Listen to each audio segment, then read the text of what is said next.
महाराष्ट्र में सख्ती वाले दिन फिर से लौट आए हैं। फिर से सड़कें सुनसान सी हो गई।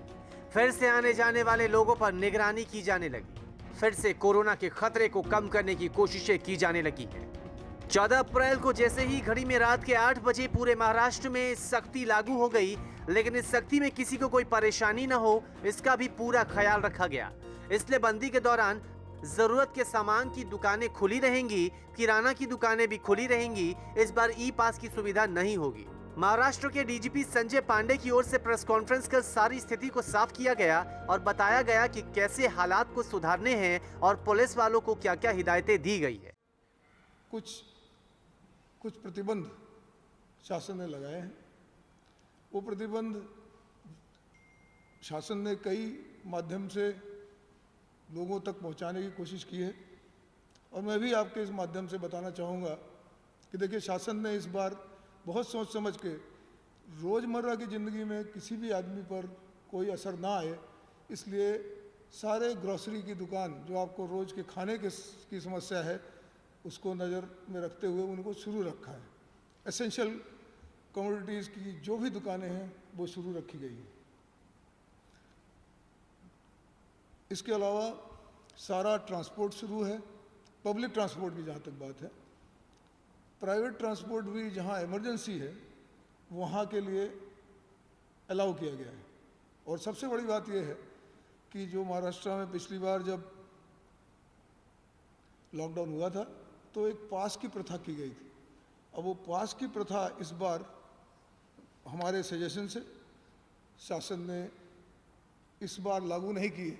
उसका मतलब ये हुआ कि आपको कहीं जाना है और आपके पास जेन्युइन रीज़न है तो आप जा सकते हैं और पुलिस आपको उसके लिए बिना कारण हैरान नहीं करेगी। उसकी जवाबदारी हमने ली।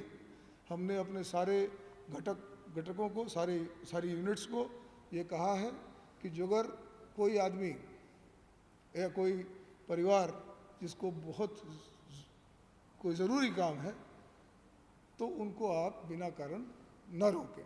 बट हमारी गुजारिश यही है कि जब तक बहुत ज़्यादा ज़रूरी न हो आप अपने घर से बाहर न निकलें। इस काम के लिए जहाँ तक पुलिस का सवाल है, हमारे पास मनुष्यबल है। होमगार्ड के करीब 13,000 से ऊपर लोग हमारे साथ हैं। SRPF के 22 कंपनियाँ हमारी इस काम के लिए तैयार हैं। उसके अलावा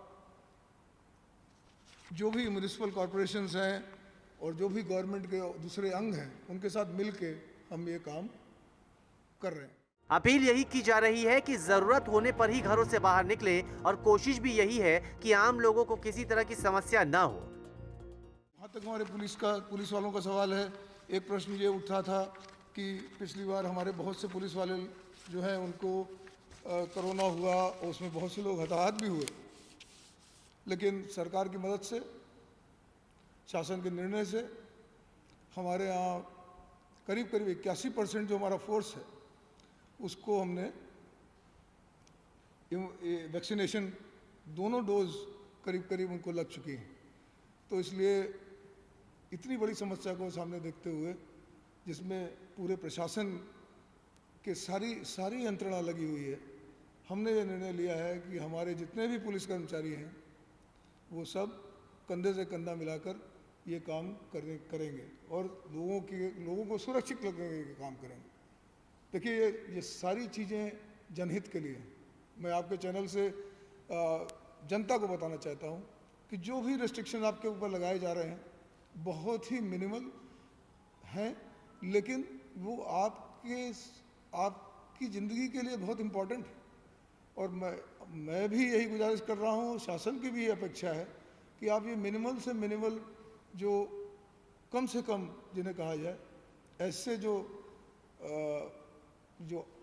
आपके ऊपर प्रतिबंध लगाए गए हैं उसका आप कृपा करके पालन करें। अब महाराष्ट्र की जनता को तय करना है कि कोरोना को हराने के लिए 15 दिनों की सख्ती या फिर जिंदगी भर की परेशानी झेलनी है। न्यूज़ तक ब्यूरो।